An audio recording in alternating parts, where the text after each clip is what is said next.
जय हिंद एवरीवन। सबसे पहले हमारे तरफ से आप सभी साथियों को दीपावली की हार्दिक शुभकामनाएं। आप सभी साथी अच्छे से अपना दीपावली का त्यौहार मनाना मेरे भाई। देखो ये पटाखों का त्यौहार है तो थोड़ा सा आप लोगों को बच के रहना है, क्योंकि आप लोग तैयारी करते हो। अगर कुछ मिस्टेक हुआ ना तो मेरे भाई बहुत ज़्यादा आपके लिए दिक्कत हो जाएगा। वैसे मुझे ये बात अच्छी तरह से पता है, जितने भी साथी अभी कामयाब नहीं हुए रहते हैं, जो लोग तैयारी में लगे रहते हैं ना, तो मेरे भाई कोई भी त्यौहार आता है जाता है तो उन लोगों को ज़्यादा फर्क नहीं पड़ता है। लेकिन मेरे भाई आप लोग मेहनत करते रहो, बहुत ज़्यादा अंदर से निराश भी नहीं रहना है। अगर बहुत ज़्यादा निराश भी रहोगे ना तो कुछ भी करने में मन नहीं लगेगा। मेहनत करते रहो, थोड़ा सा धैर्य रखो, पेशेंस रखो, ठीक है ना। एक दिन वो सब हासिल कर लोगे जो आप चाहते हो, लेकिन मेहनत आपको बहुत अच्छे से करना पड़ेगा, अपने प्रति वफादार रहना पड़ेगा, ठीक है ना मेरे भाई। दीपावली के शुभ अवसर पर अभी आप लोगों का बीआरओ का नया भर्ती का फुल नोटिफिकेशन भी आ गया है। मैं आप लोगों से बोला था जब बीआरओ के नई भर्ती का फुल नोटिफिकेशन हम लोगों के सामने आ जाएगा तो मैं फुल वीडियो बनाकर सारी चीज़ें आप लोगों को बहुत अच्छे से समझा दूंगा। सारी चीज़ें आप लोगों को समझा दे रहा हूँ, ठीक है ना। ये भर्ती सिर्फ मेल के लिए है, फीमेल के लिए ये भर्ती नहीं है, मतलब लड़कों के लिए ये भर्ती निकाला गया है। और ऑल इंडिया के लिए टोटल 542 वैकेंसी है। अगर आप इसमें सिलेक्शन ले लेते हो तो जिस तरह से इंडियन आर्मी का वर्दी मिलता था ना, जैसे पुराना वाला जो वर्दी रहता था, तो उस टाइप का आपको वर्दी मिलेगा। और इंडियन आर्मी का जो भी सुविधा मिलता है ना, वो सारा सुविधा आपको बीआरओ में भी मिलता है। इसमें भी रिलेशन सर्टिफिकेट बनता है, बाकी सारी चीज़ें आपको मिलता है, ठीक है ना। और सैलरी बहुत अच्छा रहता है। और दो तरह का वर्दी मिलता है, एक खाकी वर्दी भी मिलता है और एक इंडियन आर्मी के जैसा भी वर्दी मिलता है। और अगर आप इसमें भर्ती हो जाओगे तो काम इंडियन आर्मी के साथ रहकर ही करना रहता है। जैसे जो पहाड़ी क्षेत्र रहता है, पहाड़ी क्षेत्र में जो रोड बनाना रहता है तो वो बॉर्डर रोड ऑर्गेनाइजेशन मतलब बीआरओ वालों का ही काम होता है। तो वही वाली भर्ती का नोटिफिकेशन निकाला गया है। इसमें ऑफलाइन फार्म भरना है। और मेरे भाई जैसे इससे पहले जब भर्ती निकलता था ना, तो जो लोग सिंपल 10 पास रहते थे आसानी से वो लोग फार्म भर देते थे। लेकिन इस बार काफ़ी सारा नियम कानून दे दिया है, काफ़ी सारा एजुकेशन क्वालिफिकेशन में बदलाव है। तो वो सारी चीज़ें मैं आप लोगों को बता रहा हूँ, ठीक है ना। जितने भी साथी एलिजिबल होंगे तो वो लोग जरूर फार्म भरेंगे, क्योंकि मेरे भाई इसमें कंपटीशन समझो बहुत कम रहेगा। यहाँ पर वैकेंसी के बारे में बताया गया है। जैसे 3 पोस्टों के लिए वैकेंसी निकाला गया है। आपका व्हीकल मैकेनिक है, एक आपका एमएसडब्ल्यू पेंटर है और एमएसडब्ल्यू आपका डीजल, यहाँ पर डीएस दिया है, ठीक है ना। तो मेरे भाई जो आपका व्हीकल मैकेनिक है, इसमें आपका यूआर कैटेगरी के लिए 181 वैकेंसी है, एससी कैटेगरी के लिए 45 वैकेंसी है, एसटी कैटेगरी के लिए 26 वैकेंसी है, ओबीसी कैटेगरी के लिए 54 वैकेंसी है, ईडब्ल्यूएस कैटेगरी के लिए 18 वैकेंसी है। तो टोटल मिलाकर कितना वैकेंसी है? 324 वैकेंसी है। ये आपका व्हीकल मैकेनिक में है, ठीक है ना। उसके बाद से आपका दिया है कि एमएसडब्ल्यू पेंटर, तो इसमें आपका जैसे एससी कैटेगरी के लिए आपका टोटल 3 वैकेंसी है, एसटी के लिए सिर्फ 1 वैकेंसी है और ओबीसी कैटेगरी के लिए 8 वैकेंसी है, ईडब्ल्यूएस कैटेगरी के लिए 1 भी वैकेंसी नहीं है। तो टोटल मिलाकर आपका 12 वैकेंसी दिया है एमएसडब्ल्यू पेंटर में। आप लोग देख लेना, अभी आगे मैं आपको एजुकेशन क्वालिफिकेशन के बारे में बता रहा हूँ, सारी चीज़ें बताऊंगा। एनसीसी वालों को काफ़ी ज़्यादा छूट भी मिलता है, वो भी मैं आपको बताऊंगा, ठीक है ना। उसके बाद यहाँ MSWDS दिया है, तो इसमें आपका यूआर कैटेगरी के लिए 88 वैकेंसी है, एससी के लिए 22 वैकेंसी है, एसटी के लिए 11 है, ओबीसी कैटेगरी के लिए 73 है और ईडब्ल्यूएस कैटेगरी के लिए 9 वैकेंसी है। तो टोटल मिलाकर 203 वैकेंसी है एमएसडब्ल्यू वाले में, ठीक है ना। ऑल इंडिया के लिए टोटल कितना वैकेंसी निकाला गया है? तो ऑल इंडिया के लिए 242 वैकेंसी निकाला गया है। अब यहाँ पर एक्स सर्विसमैन वालों के लिए दिया गया है, मतलब जो लोग पहले नौकरी कर चुके हैं, कहीं ड्यूटी कर चुके हैं, तो उन लोगों के लिए भी इसमें भर्ती निकाली गई है। उन लोगों के लिए टोटल 82 वैकेंसी है, ठीक है ना। तो इसको भी आप लोग देख लेना। अब ये जो बीआरओ का सिलेक्शन प्रोसेस होता है, ये क्या होता है ये भी मैं आपको बता दे रहा हूँ। इसका जो ऑफलाइन फार्म है वो आज मैं आप लोगों को दे दूंगा, ठीक है ना। आप लोग भर देना, क्योंकि 11-12 तारीख से ही फार्म भरे जा रहे हैं। पता नहीं था, जब फुल नोटिफिकेशन आया है मैं अच्छे से देखा हूँ, तब जाकर पता चला है, ठीक है ना। देखो कल ही मेरे पास नोटिफिकेशन आ गया था, लेकिन टाइम नहीं मिला था इसलिए मैं वीडियो नहीं बना पाया था। मेरे भाई बीआरओ का जो सिलेक्शन प्रोसेस होता है, जब आप इसमें ऑफलाइन फार्म भर दोगे, भेज दोगे, तो आपके पास कॉलिंग लेटर आएगा। जब कॉलिंग लेटर आ जाएगा तो आपको पहले पेपर के लिए बुलाया जाएगा, और जब आप पेपर पास करोगे तो उसके बाद से आपको दौड़ के लिए बुलाया जाएगा। इसमें दौड़ भी कराया जाएगा 1 मील का, ठीक है ना। और टाइमिंग अच्छा खासा मिलता है। जब जैसे दौड़ पास कर ले जाओगे तो स्किल टेस्ट और ट्रेड टेस्ट होगा। जिस भी पोस्ट के लिए भर्ती निकाला गया ना उससे रिलेटेड आपसे कुछ प्रश्न पूछे जाएंगे। पेपर तो आपको देना ही पड़ेगा और ट्रेड टेस्ट भी आपको देना पड़ेगा, ठीक है ना। उसके बाद से फिर डॉक्यूमेंट वेरिफिकेशन होगा, लास्ट में मेडिकल होगा, उसके बाद से आपका फाइनल ज्वाइनिंग लेटर आ जाएगा, ठीक है ना। अब यहाँ पर देख लो एनसीसी वालों को कैसे छूट के बारे में बताया गया है।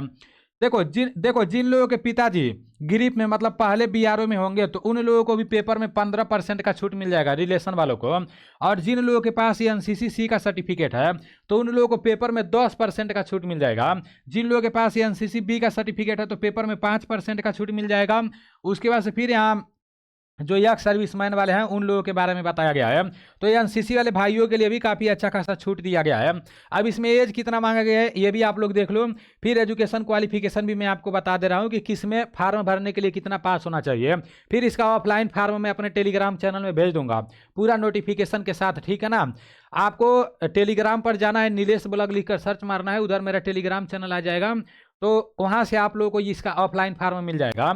इसमें फार्म भर देखो 11 अक्टूबर से इसके ऑफलाइन फार्म भरे जा रहे हैं और लास्ट डेट आपका 24 नवंबर तक रहने वाला है। तो ये डेट याद रखना, अगले महीना में 24 तारीख तक बीआरओ के ऑफलाइन फार्म भरे जाएंगे, ठीक है ना। तो ये डेट आप लोग याद रखना 24 तारीख का। अब यहाँ पर आगे बताया जा रहा है कि जो लोग SC/ST कैटेगरी से रहेंगे उन लोगों को एज में 5 साल का छूट मिल जाएगा। ओबीसी कैटेगरी वालों को एज में 3 साल का छूट मिल जाएगा। और जो आपका व्हीकल मैकेनिक वाला है उसमें आपका कम से कम 18 साल उम्र होना चाहिए, अधिक से अधिक 27 साल। 24 नवंबर 1998 से लेकर 24 नवंबर 2007 के बीच में अगर आपका डेट ऑफ बर्थ है तो हो जाएगा। ओबीसी वालों का भी सेम वही दिया है, ठीक है ना। और SC/ST वालों का भी सेम वही दिया है। और बाकी जो 2 पोस्ट है अगर उसमें फार्म भरना चाहते हो तो इसमें आपका एज 18 से लेकर 25 साल मांगा गया है। इसमें आपका एज 24 नवंबर 2000 से लेकर 24 नवंबर 2007 के बीच में होना चाहिए। ओबीसी कैटेगरी वालों को छूट दिया गया है तो इन लोगों का एज 24 नवंबर 1997 से लेकर 24 नवंबर 2007 के बीच में होना चाहिए। SC/ST वालों को 5 साल का छूट दिया गया है तो SC/ST वालों को 24 नवंबर 1995 से लेकर 24 नवंबर 2007 के बीच में होना चाहिए। तो एज लिमिट के बारे में भी मैं आपको बहुत अच्छे से बता दिया हूँ। अब यहाँ पर आप लोग अच्छे से देख लो कि किस में फार्म भरने के लिए कितना पास होना चाहिए, क्योंकि ये आपको पता होना चाहिए। इससे पहले जब बीआरओ का भर्ती निकलता था ना तो उसमें कुक का भी पोस्ट आता था, वाशरमैन का रहता था और भी बहुत सारा पोस्ट आता था। तो उसमें सिंपल 10 पास से काम चल जाता था। लेकिन इस साल जो 542 वैकेंसी निकाला गया है तो इसमें मेरे भाई कुक नहीं दिया है, सिर्फ आपका एक व्हीकल मैकेनिक दिया है, MSW पेंटर दिया है, MSW आपका DES दिया है। अब व्हीकल मैकेनिक में फार्म भरने के लिए 10 पास तो मांगा गया है। आप नोटिफिकेशन आप भी एक बार अच्छे से देख लेना, मैं आपको बता दे रहा हूँ 10 पास तो मांगा गया है।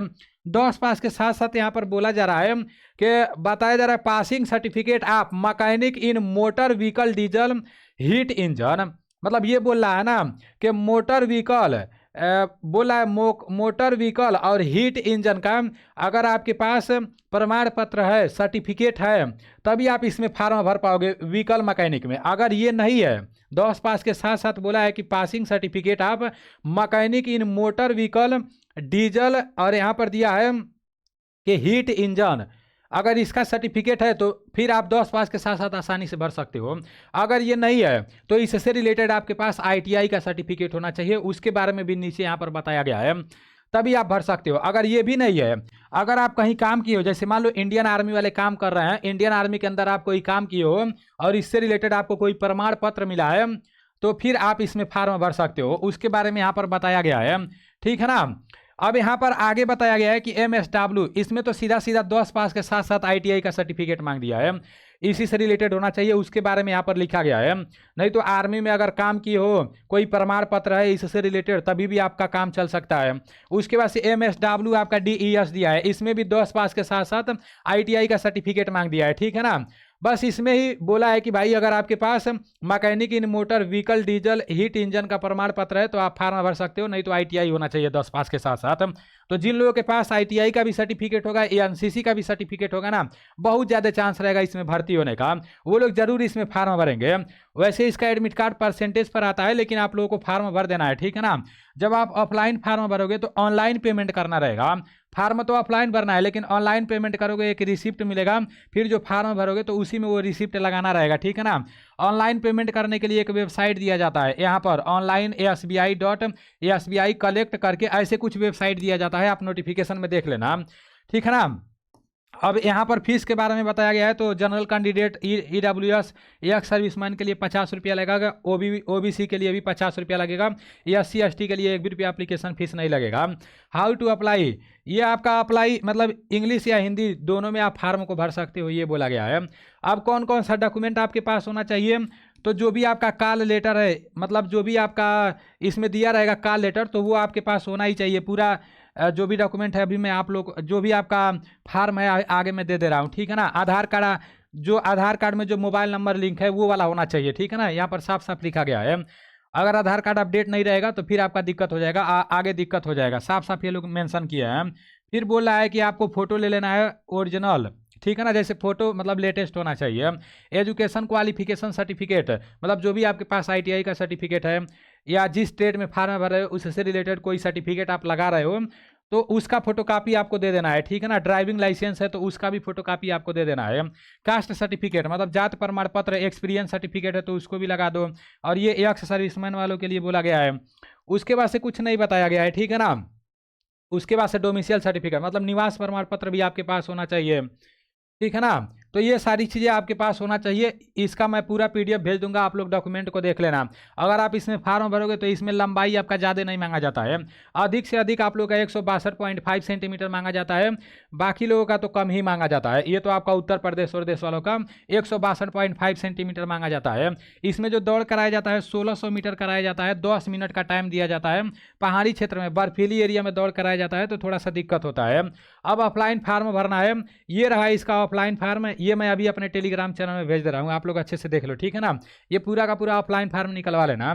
अब ये फार्म भरना कैसे है आप लोगों को, देखो मैं पूरा फार्म आप लोगों को दे रहा हूँ। आप लोग फार्म निकलवा कर, जितने लोगों के पास ITI का सर्टिफिकेट होगा, NCC का सर्टिफिकेट होगा, आप लोग फार्म निकलवा लेना। फिर आप YouTube पर सर्च मारना कि BRO गिरिप का ऑफलाइन फार्म कैसे भरें। वहाँ पर बहुत सारे लोग वीडियो बनाए हुए हैं, तो किसी एक वीडियो को देखकर और पूरा स्टेप बाय स्टेप अच्छे से आप फार्म भर लेना, ठीक है ना। तो इससे आप लोगों का आसानी से सारी चीज़ें हो जाएगा। ऑफलाइन फार्म भर के और अपने पोस्ट ऑफिस पर ले जाना, स्पीड पोस्ट करा देना अच्छे से, जो भी आपका होगा उधर 40-50 रुपया लगेगा, ठीक है ना, स्पीड पोस्ट कराने में। फिर कुछ दिन बाद आपके पास कॉलिंग लेटर आएगा। तो काफ़ी अच्छा भर्ती है, आप लोग देख लेना। इसके बारे में आप लोगों को सारी चीज़ें बता दिया हूँ। मिलते हैं अगले वीडियो में। जय हिंद।